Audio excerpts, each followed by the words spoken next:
अस्सलाम वालेकुम नाजरीन, मैं हूं डॉक्टर माजिद खान। आप देख रहे हैं मीडिया 92। नाज़रीन, बच्चों पर इस्तेहसाल, तशद्दुद, जुल्म एक ऐसा मज़हब या एक ऐसा जादू जिसने हज़ारों बच्चों का इस्तेहसाल किया, उन पे तशद्दुद किया, माँ बाप से उनके बच्चों को अलग कर दिया। मगर हैरानी की बात यह कि इस मज़हब को या इस जादू को गैर कानूनी करार ना दिया जा सका अभी तक। ऐसा कौन सा जादू है ये जो 1000 साल से प्रैक्टिस हो रहा है और बच्चों पर तशद्दुद कर रहा है, यहाँ तक कि बच्चों की मौत भी वाक़या हो जाती है। वुडू जादू या फिर वुडू मज़हब, इसके बारे में हम आज आपको बताएंगे इस शॉर्ट सी वीडियो में।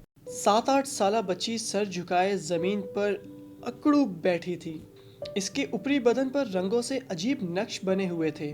नंगे पैरों पर भी सफ़ेद और सुर्ख रंग से कुछ नकूश बनाए गए थे। बच्ची के इर्द गिर्द कई लोग खड़े इसके मुतल्लिक ही कुछ ना कुछ बोल रहे थे, मगर वो किसी को भी जवाब नहीं दे रही थी और ना ही वो नजरें उठाकर किसी को देख रही थी।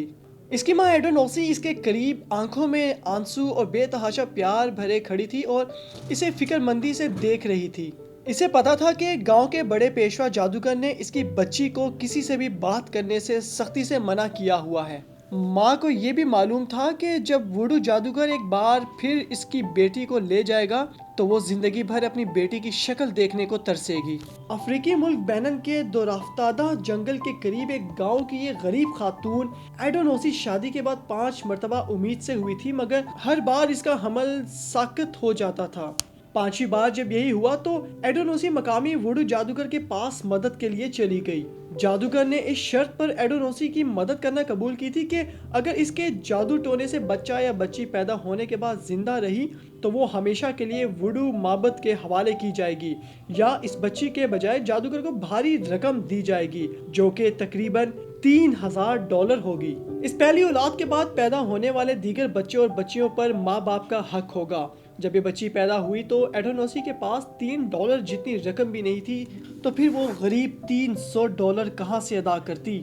इसलिए इसने दिल पर पत्थर रखकर इस शर्त पर अपनी पहली जिंदा बच्ची जादूगर के हवाले कर दी कि अगर आगे चलकर वो मतलूबा रकम का बंदोबस्त कर पाई तो वो अपनी बेटी इनसे खरीद लेगी। एडोनोसी अपनी गुजर बसर के लिए जंगल से लकड़ियां जमा करके गांव-गांव बेचती है, जिससे इसे रोजाना महज $4.25 आमदनी होती है। इसलिए वो मायूस हो गई थी कि न जाने कितने बरसों की बचत के बाद इसे अपनी बेटी मिल पाएगी, क्योंकि इसकी दिहाड़ी से घर के अखराजात भी पूरे नहीं होते थे। जादूगर और इसके चेले चांटे नौमौलूद बच्ची लेकर चले गए थे।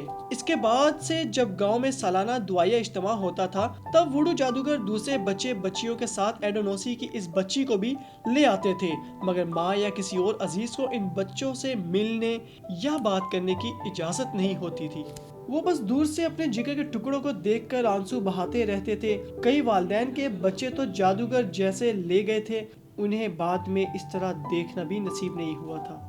एडोनोसी की बेटी और दीगर ऐसे बच्चियों की जिंदगियां बहुत मुश्किल से गुजरती हैं, क्योंकि वुडू जादूगर ना तो इन्हें पूरा खाना देते हैं और ना ही बीमार पड़ने पर इनका इलाज करवाया जाता है, बल्कि ये बच्चे इनके लिए जालिमाना कमाई का यूं भी जरिया बनते हैं कि जादूगर इन्हें अपने जादू टोने की मशकों में माजूर कर देते हैं और बाज़ औक़ात इनकी जान भी ले लेते हैं, और कोई इन्हें इन मजालिम से रोकने वाला नहीं होता। यहाँ तक कि तारीख बड़े आज़म अफ्रीका के ये ऐसे बच्चों बच्चियों को भारी कीमत पर आज के महज़्ज़ब मुल्कों में जादू टोने की दुकान चलाने वाले गोरे जादूगरों को भी बेच देते हैं। बरतानिया ऐसे बच्चों की स्मगलिंग कराने वाला सबसे बड़ा मुल्क समझा जाता है। बेनन की एक 90% आबादी इंतहाई खतरनाक वुडू जादू में ना सिर्फ यकीन रखती है, बल्कि इनमें से 2/3 लोग वुडू की मशकें भी करते हैं। वो इस जादू को अपने मजहब का रुतबा देते हैं। कहते हैं कि वुडू जादू इस खित्ते में आज से 10,000 साल पहले राइज हुआ था। ये अब बेनन में सरकारी तौर पर तस्लीम शुदा कई मज़ाहिब में से एक है, और वुडू पादरी,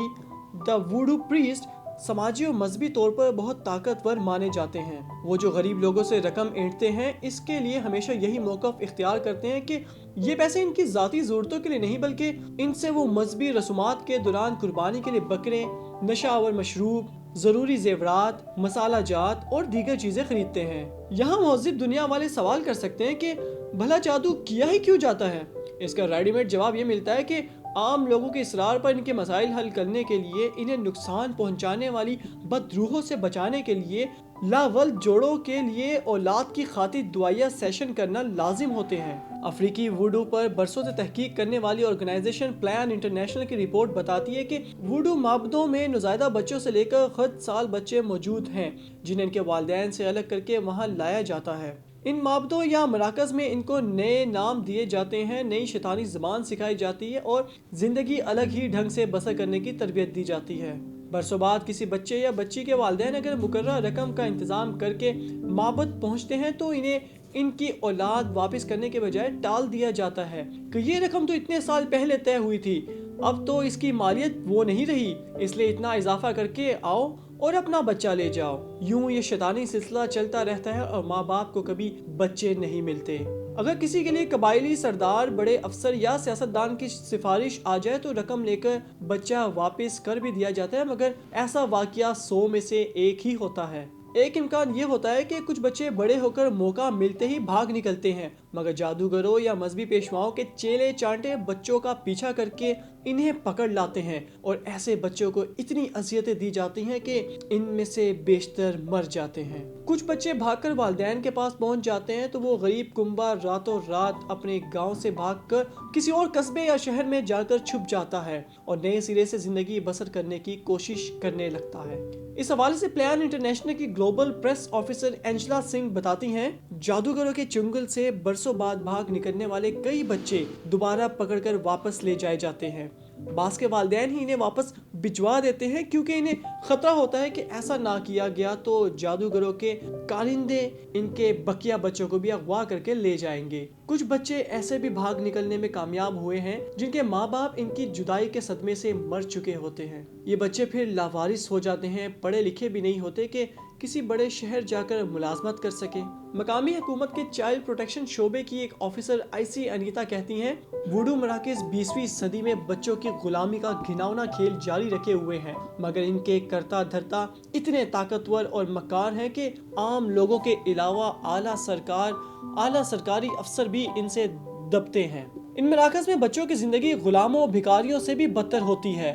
ہم نے جو اب تک اصلاحات کی کوششیں کی ہیں وہ کامیاب نہیں ہوئی، اس لیے اب ہماری توجہ محض اس پر مرکوز ہے کہ ان بچوں کو وہاں پیٹ بھر کھانا اور معمولی تعلیم ہی دی جائے تاکہ ان کی زندگی کسی قدر آسان تو ہو۔ یہ ایک طرح سے ہماری بے بسی کا اظہار ہے۔